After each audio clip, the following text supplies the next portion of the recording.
He prayed and said, "O Lord God of my master Abraham, today set before me. Show mercy towards my master Abraham. Behold, I stand before the well. Women of this city is coming to draw water. When I say, tilt your vessel to let me drink water, may the young woman who say, may you drink, I'll as well give water for your camels to drink, be the one you have prepared unto your servant Isaac.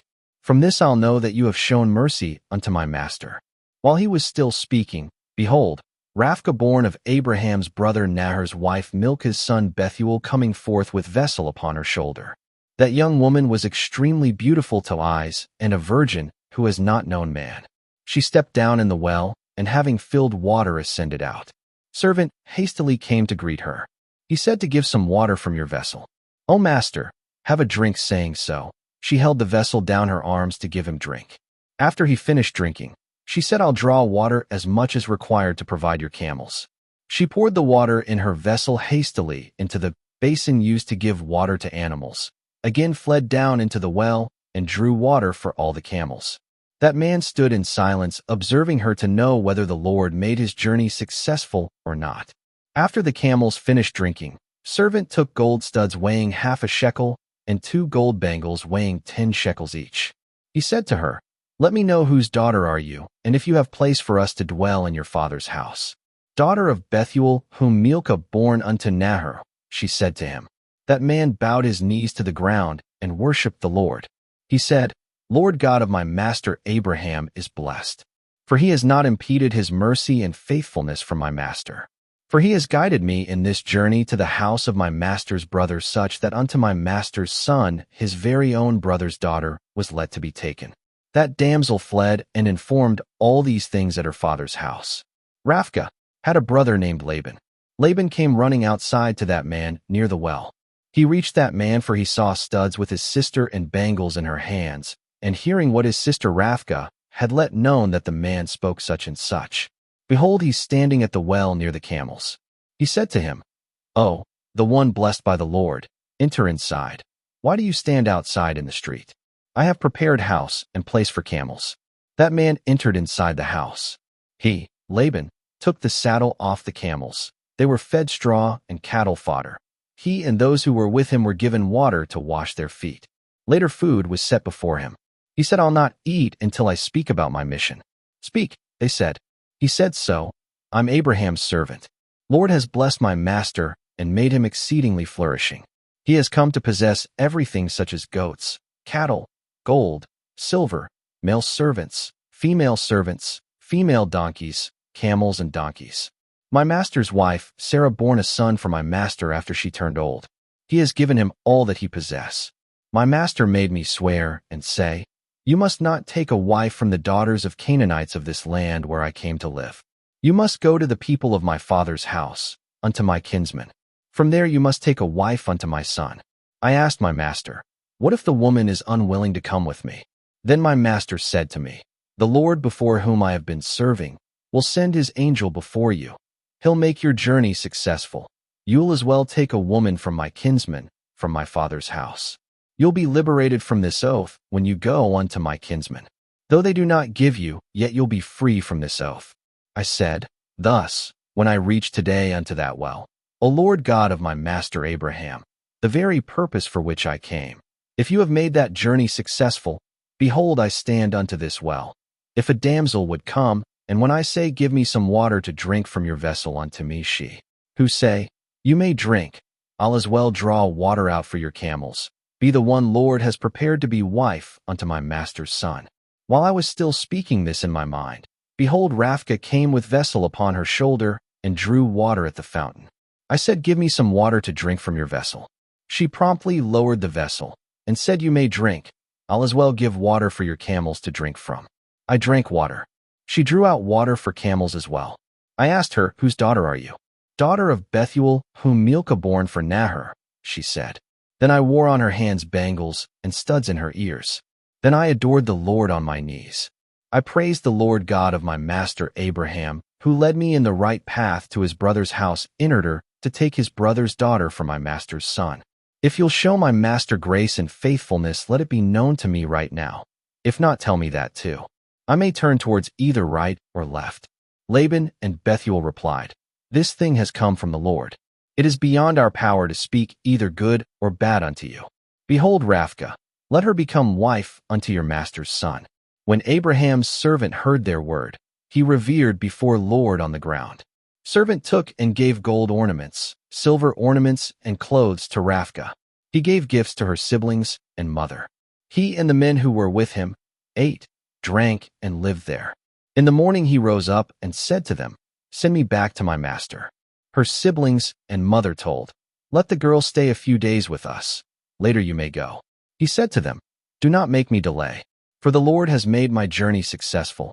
May you send me off that I may go to my master." They said, "Let us call the girl and ask her." They called up Rivkah and asked, "Are you going with this man?" She said, "I'm going." They bid off their sister Rivkah, her governess, Abraham's servant, and his men for the journey. They blessed their sister Rivkah and said to her, "Our sister, may you be multiplied to become thousands and 10,000s. May your descendants inherit the gates of their enemies." Eventually Rivkah and her assistants arose and sat upon the back of the camel and followed that man. That servant took Rivkah with him. Isaac went till Beerot-Hahozen and was living in the land to the south. In the evening he went a walk in the field. He gazed up and saw the camels approaching. Rivkah gazed up, saw Isaac, and climbed down from the camel. She asked, "Who's this man coming to greet us in the field?" Servant said, "He's the one. Who's my master?" Then she took a veil and covered herself. Servant described to Isaac all the things he did. Isaac led her inside his mother Sarah's tabernacle. He accepted Rivkah. She was made wife to him. He loved her.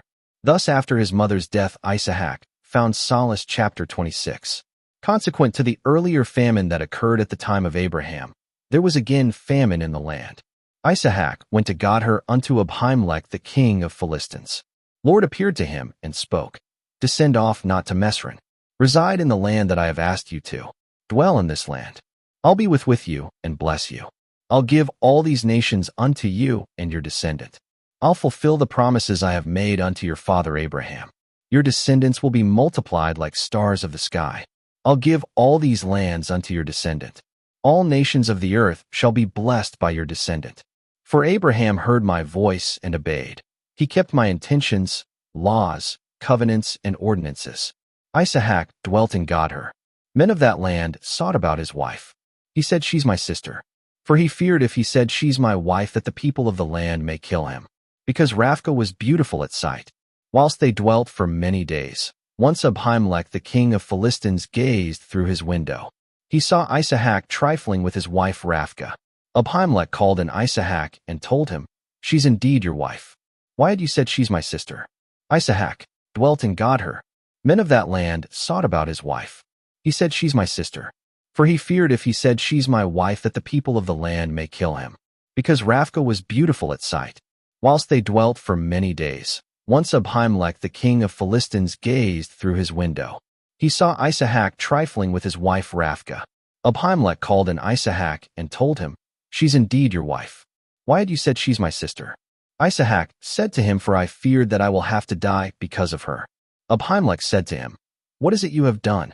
If one among my people would have slept with your wife, you would have brought sin upon us." Abimelech commanded unto all his people that he who perturbs this man or his wife would certainly be killed. Isaac sowed in that land. In that year he received hundredfold yield. Lord blessed and made him wealthy. He became extremely rich.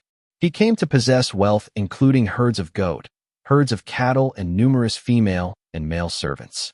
Philistines envied him. They had leveled up with soil all the wells his father Abraham's servants had dug during the days of his father Abraham. Abimelech said to Isaac, "You must go away from amongst us, for you have become more stronger than us." Isaac went from there. He went to the valley of Godher, where he pitched tent and dwelt. Isaac went and again dug up the wells his father's servants had dug up during the days of his father Abraham, and that had been leveled up by Philistines after the death of Abraham, and named them by the same names as has been kept by his father. They found a water spring with water seepage. Shepherds of Godher entered into a feud with Isaac's shepherds, saying, "This water spring belonged to us." Because they quarreled with him, he named that spring Esco. They dug another well. They raised arguments of ownership yet unto that. He named it Saphna. They dug another well. About this, they did not raise arguments of ownership.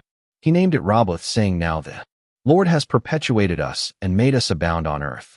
From there he ascended over to Beersheba. On that night the Lord appeared to him and spoke, "I'm the God of your father Abraham. You do not fear, for I'm with you. I'll bless you owing to my servant Abraham and multiply your descendant." He built an altar there and called upon the name of the Lord. He pitched tent there. Servants of Isaac dug a well there. Abimelech from Godher, together with him, his friend Asuth and army general Pekal came to him. Isaac asked them, "Why had you come to me? For you had sent me away from you in derision." They said to him, "We saw without doubt that the Lord is with you. There should be true relation between you and me. Like we have done only good to you, and had done no harm, and sent you away in peace, so a covenant should be made between you and us that you'll do us no harm. You are blessed by the Lord." He laid out a feast for them. They ate and drank. They rose up in the morning. They swore between themselves. Isaac bade them off for their journey. On the same day servants of Isaac came, let him known of the well they dug, and said that they saw water. He named it Saboa. Owing to this, that city is called as Beersheba to this day. When Esau was 40 years old, he married Yahudith daughter of Hittite Beri and Basemath daughter of Hivite Elun. They grieved the hearts of Isaac and Rabbi.